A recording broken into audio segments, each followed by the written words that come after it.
Hello, my name's Ian Gough. I'm a visiting professor at the LSE, and I'm going to talk today, if this thing works, on climate change, just transition, and universal basic services. This is roughly what I'm going to speak about. It's in 5 parts. I want to talk about climate breakdown and link it to inequality. That's very important. This whole talk is based on my book here called Heat, Greed and Human Need. And the subtitle explains it a bit more: Climate Change, Capitalism and Sustainable Well-Being. So I start off with climate breakdown and its link with inequality. I then go on to climate policies, dividing these into 2, what I call Green New Deal type policies, and tackling consumption. Then I go on to the case for universal basic services, and finally discuss briefly why I think we cannot have both UBI and UBS, so that will link into the previous talk. So we face twin dilemmas today. There's global heating, climate breakdown, ecological crisis, and there are movements bringing that to the fore. But at the same time, we're faced with great inequality, global inequality, and inequality in the rich world and the left behind, which, for example, the left behind regions of the UK and European countries. And those are also attracting political protests and movements. The point I want to make, the first point, is it's inconceivable we can address one without the other. The global crisis and climate breakdown are intimately linked to issues of inequality. Here's a picture of the rising temperatures over the last century or so. Anything which is yellow or orange or red on this map indicates rising temperatures. One of the great features you can see here is a tremendous increase in the Arctic region, but all regions are heating. You probably know all this. This is the issues which we have to face. We have to decarbonize the global economy. But it must happen very, very quickly, because the total stock of carbon in the atmosphere is already too high and it's rising every day. So the rise there has to be slowed down, stopped, and then reduced at an incredible speed to have any chance of keeping the global climate within 2 degrees above 19th century level. And many scientists now argue that 2 degrees is too much. And the issue here is that the later we leave this, the faster the fall must be if we're to have a safe climate. At the same time, there is tremendous inequality in the production of CO2 emissions, which are the main greenhouse gas. The world's richest 10% account for 50% of all consumption emissions, and the poorest half of the world are responsible for about 10%. That's a reality we have to face up to. And of course, all of you I'm talking to, I'm pretty sure, will be part of that top 10%.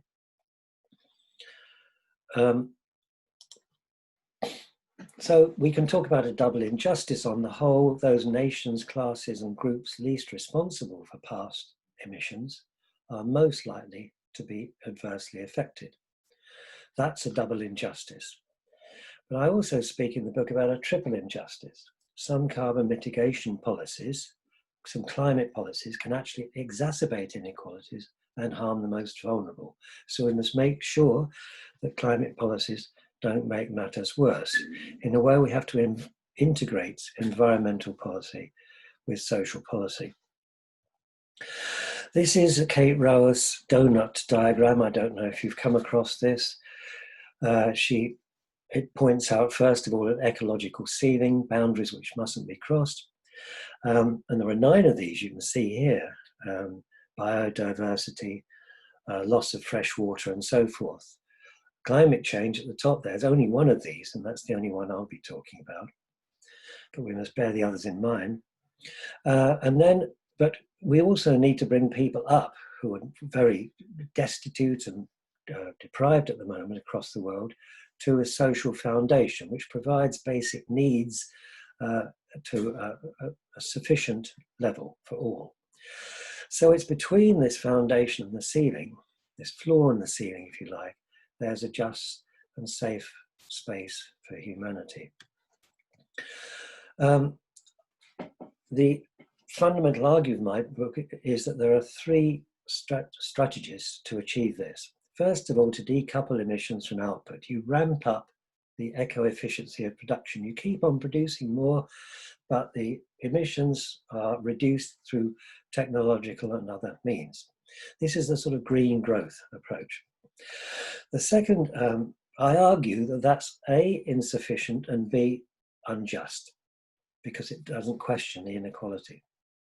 So the second strategy, which I put forward, is to recompose consumption in the rich countries. We have to switch from high to low carbon consumption and to ensure justice from luxuries to necessities.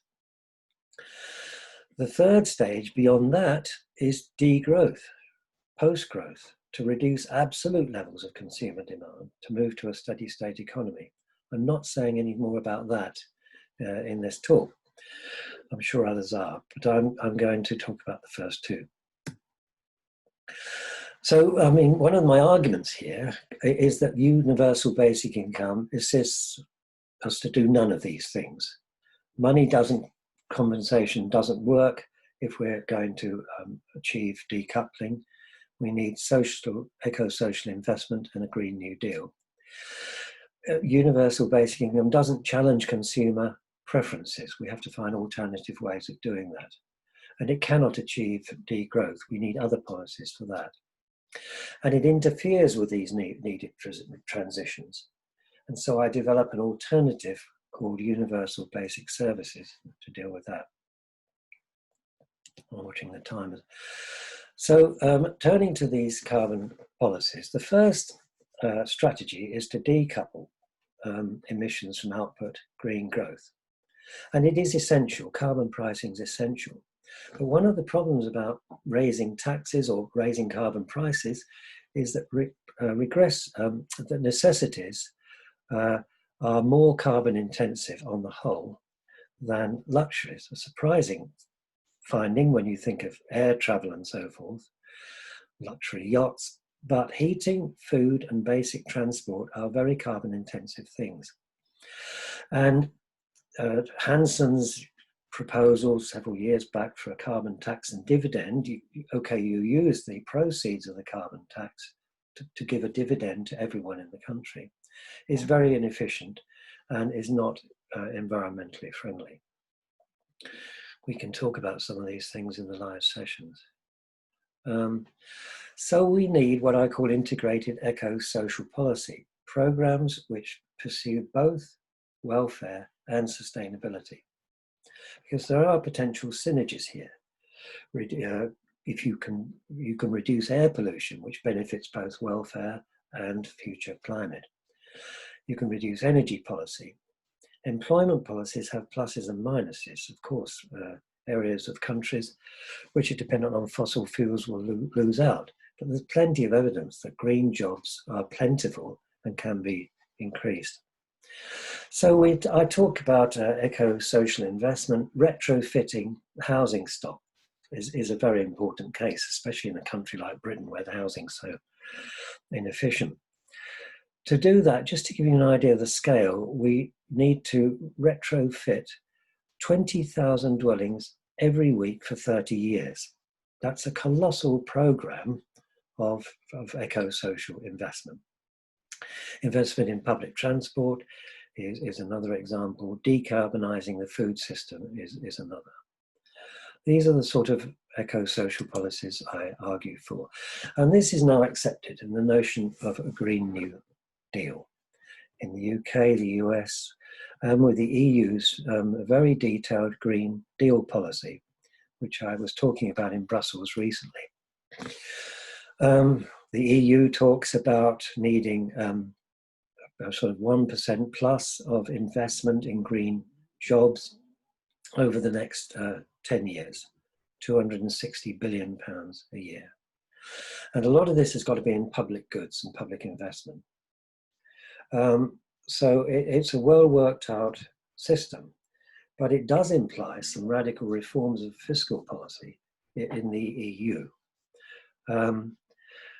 For example, after the financial crash, the EU found 2.6 trillion euros, invested 2.6 trillion euros, mainly in banks and financial institutions, to counter the crash. That's exactly what's required for over the next 10 years to meet the green investment gap. 260 billion over 10 years is 2.6 trillion. We will see if the EU is willing to commit that amount of money in order to achieve these goals. Huge sums. And this is one reason why we can't, I argue, afford universal basic income at the same time. The second strategy in my book, and in chapter 7 of the book, is we must challenge consumer preferences in the rich countries. We need to switch from high to low carbon goods and services, and from luxuries to necessities. We need what some people have called a consumption corridor. That consumption is between minimum standards and maximum standards, maximum ecological standards.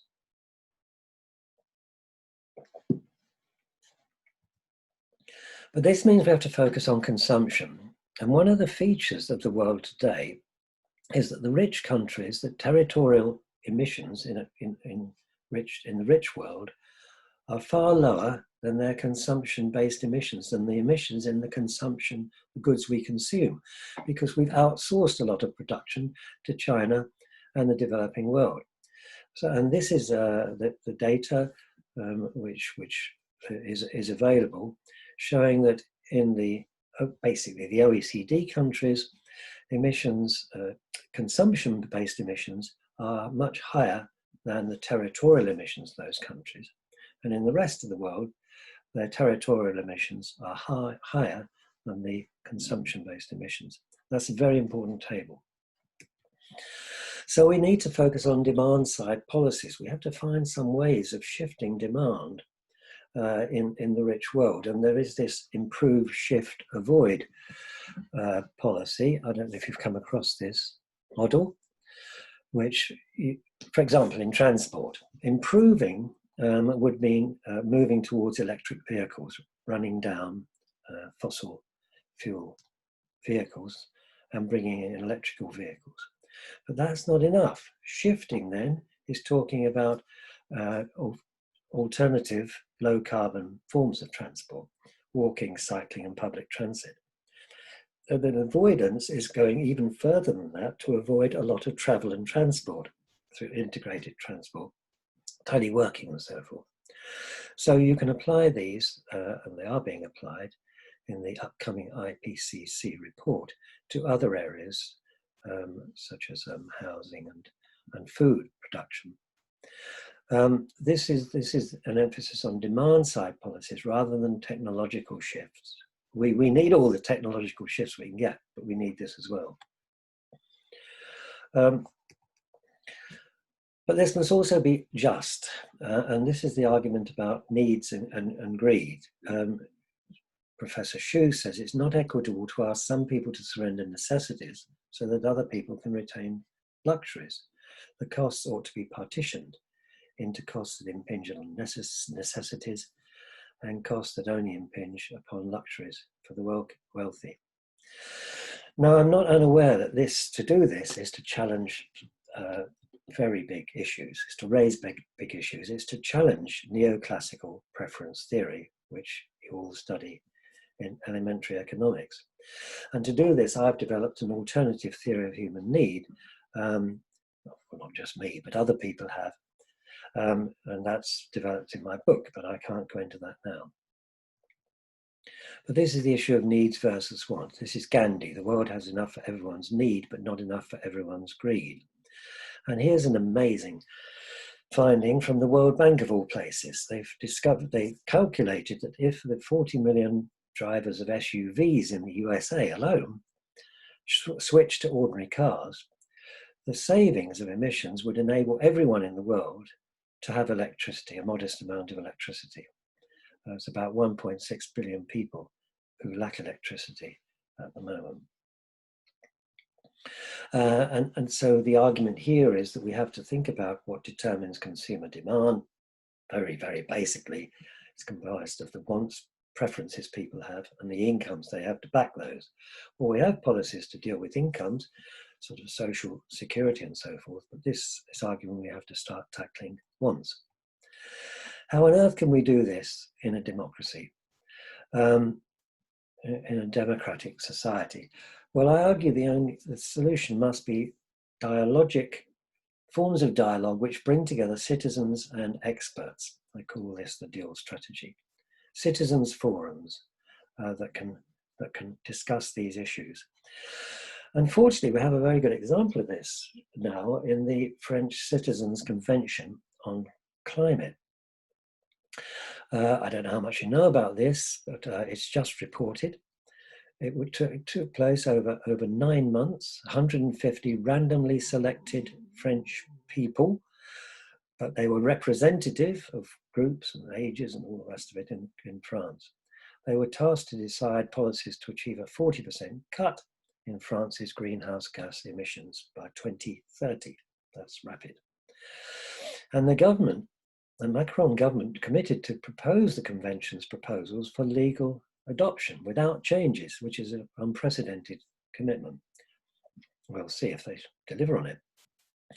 So the convention agreed on 149 proposals after long discussions and advice from experts, and they included fast retrofitting of the least energy efficient buildings in the next 10 years, a very early ban on high emission vehicles in just 2025, mandatory labels in shops and advertisements on the carbon content of whatever's being sold or advertised, and limiting heating and air conditioning in all buildings, aiming for a maximum temperature of 25 and a minimum of 19. So these are the sort of issues, and I think this is the way we can get some agreement between people, and they started off from very different places. You can get agreement on some of these issues. Okay, so that now leads me to the fourth part of the talk, which is to put forward a case for universal basic services. The idea here is to expand and strengthen public provision.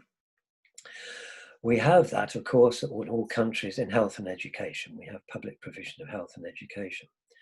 The argument is to extend this to other key areas of social need, such as housing, social care, water supply, energy, transport.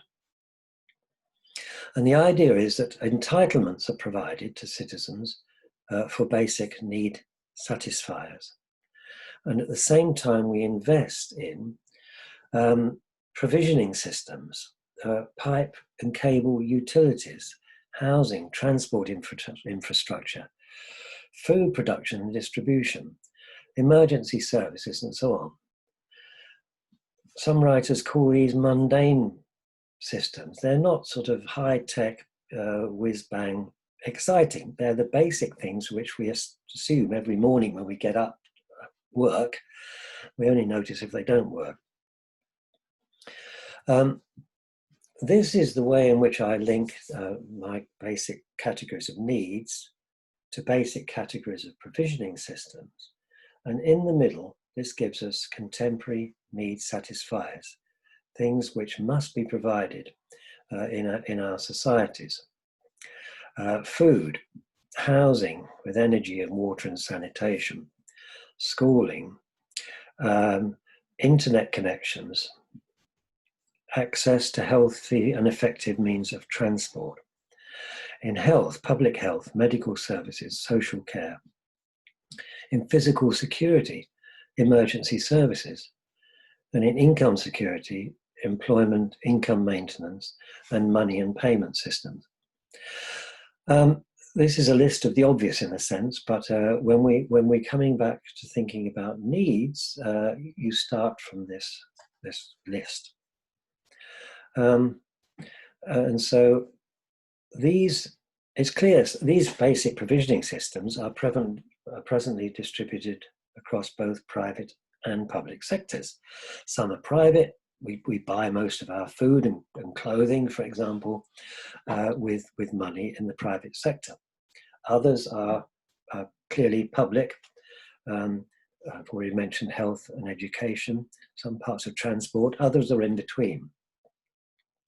So I think the issue is that we need collective investment through taxation to ensure that the infrastructure is in place for all these sectors, and that the services are provided free or subsidized where we require public collective provision. So I'm not arguing here for a return to pure state provision and a sort of old classic socialist model. Entitlements to UBS can be guaranteed using a menu of interventions, including regulation, standard setting, monitoring, taxation, subsidies. But the unifying principle of UBS is to advocate directly collective solutions, as opposed to providing income and leaving all the provisioning to market forces. That's the fundamental argument. And I argue in an article in Political Quarterly, which I'll send you, that this can be argued for on 4 main grounds: equity, efficiency, solidarity, and sustainability. I'll just talk about 3 of these today and give some evidence. The case for equality is very strong. If you give all citizens in-kind benefits, and some are listed here in this table, they amount, that's a sort of social wage, which amounts to a much higher share of the income of low-income households than of high-income households. This provides the data from the OECD for 27 countries in the OECD, and shows it for different quintiles. And you can see there in the bottom line that for the lowest quintile, these services in kind, these public services, amount to 76% of their income. Whereas for the highest quintile, they amount to only 14% of income. So providing services in kind for free or subsidized is very, very egalitarian, more egalitarian than providing money, and without the disincentive effects which come from that.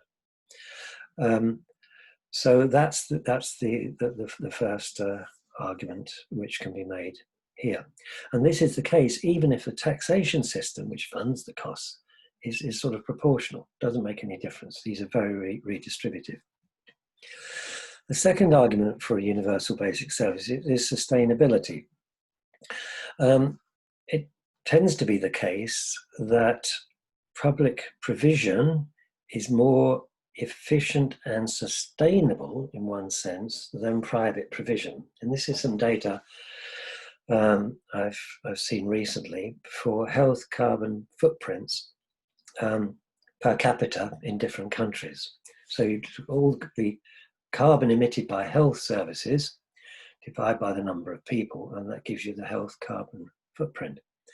And you can see here how the United States, which is essentially mainly still privately provided, often with public financing, but privately provided medical care, has a carbon footprint 2.5 to 3.5 times higher than in some European countries, such as Sweden, Spain, and Italy, about 2.5 times higher than in Britain. And as it is well known, has a poorer standard of healthcare and health outcomes than in the European countries. So I think this is some very clear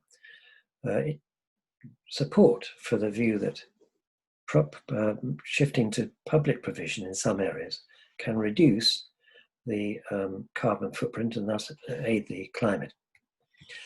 And it can also be more efficient. Of course, privatization, which occurred in a big way in Britain in the 80s, was argued on efficiency grounds. But there are counter arguments. There are transaction costs if you have to continually work out which energy supplier or water supplier is lower cost for you, and switching between suppliers is quite costly. There are economies of scale in having public networks. There are real problems of financialization and predation in publicly provided services. We're finding this in care homes, for example. And there are also moral hazards when professionals, doctors, for example, have more information than purchasers and may recommend unnecessary treatments and so forth. So I think there are various efficiency goals which can be gained if we shift towards more public provision. So, of course, we need reform of social transfers. I take that for granted. But an urgent task is to transform entire economies and in the direction of higher public expenditure on services. And we need much more investment in green infrastructure. And we need policies and inducements to reduce the high carbon luxury expenditure. So putting all these together, I think UBS delivers direct benefits. If we go back to the Kate Raworth's donut, it can help keep us below the ecological ceiling in various ways, and it can help bring all people up to a social foundation. Lastly, coming to the end, some would say, well, why not have both services and a universal basic income? Many people in universal basic income say, of course we're not. We want to see universal. We need to see public services kept and indeed improved. And I would agree there's no problem combining UBS with a guaranteed minimum income. That has to be done. But UBI is not a guaranteed minimum income. It entails giving money to everyone, regardless of their need. And this raises three problems: affordability, the values pursued, and politics. I'll just say a brief word on each. In terms of affordability, the gross costs are always huge. And we have to actually look at figures here. A very good plan is the UK Compass Plan, produced by two very good economists. It proposes giving £60 a week to adults, £40 a week to children, and so forth. It's not generous, but it's not really mean. The gross cost is £300 billion, about 15% of GDP, 15% of UK GDP. It results in tiny reductions in levels of adult poverty and tiny reductions in the numbers of households facing means-tested social assistance benefits. So the argument that this will, and a minimal argument that it will eliminate poverty and eliminate means testing is completely untrue. It has very few effects. And yet, to cover the net costs, those 300 billion is the gross costs, it still requires very substantial increases in taxation. Why bother? So the verdicts of several people here, and Martinelli at University of Bath, an affordable UBI is inadequate, and an adequate UBI is unaffordable. And my version, a bit more pithily put, a powerful new tax engine will pull along a tiny cart, a partial and inadequate basic income. So the cost is the first issue with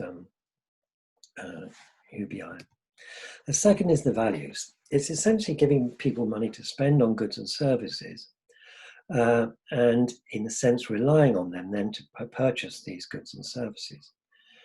But it's self-defeating because the delivery of services is very important.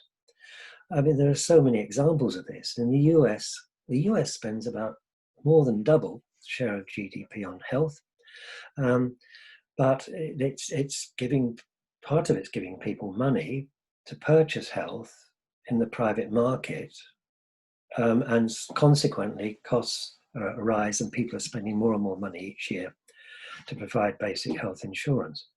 Another example is the housing benefit we have in Britain, which covers what contributes to the rent of social renters and private renters.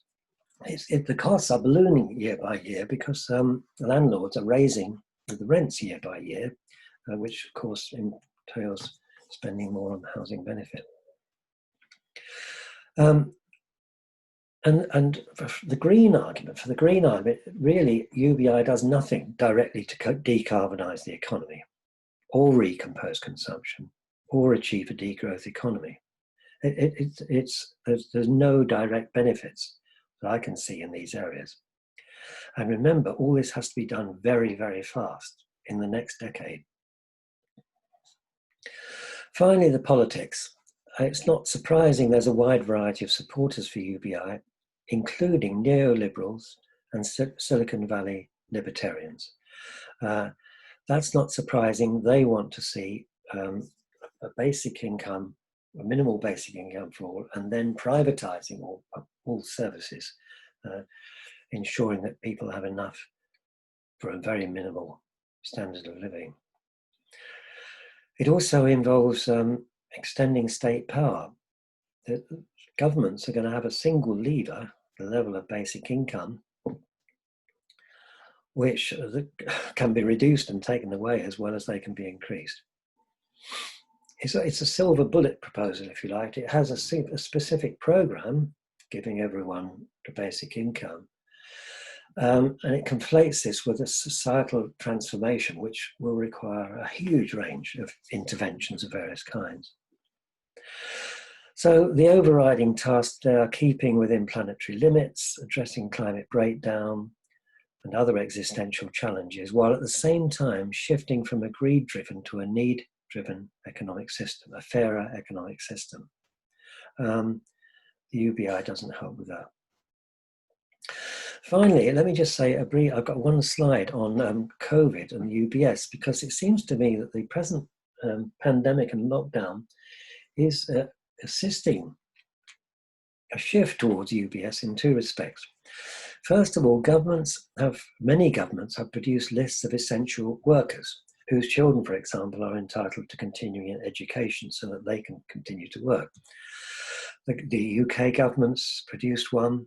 It extends way beyond health and care and emergency services. It includes farmers, supermarket staff, workers in all the utilities, teachers, telecommunication workers, transport staff, law and justice staff, religious staff, social security, and banking staff. So this, as far as has been worked out, account for about 30% of the population, these workers. So there's a notion of essential work. And this breaks, I think, with the basic argument of neoclassical economics, which most economic students are taught in 101, is that paid labor, anything which is paid, any labor which is paid is productive. There's a notion here of more productive and less productive work. And secondly, I think there is some evidence of a permanent shift in consumer preferences, away from long distance flights, wasteful fashion, large cars. We'll see. Perhaps this will happen, perhaps it won't. But insofar as it's given a big shift, a big push to alternative forms of consumption, I think that's helpful. So that's it. I started off by emphasizing climate breakdown, its importance to people on this earth, and how we cannot separate this from issues of inequality. And also it's happening very fast. We have to deal with it very fast. I looked at the two major strategies: decoupling, which is essential but inadequate and unjust, and recomposing consumption, which is essential. I would argue that UBI helps with neither of these goals. Universal basic services, however, is a vital route to both. and important for that reason. Essentially, giving everyone money to spend on goods is an indirect, circuitous, and potentially self-defeating route to meeting basic needs. We need to have a more direct way of meeting some of these needs.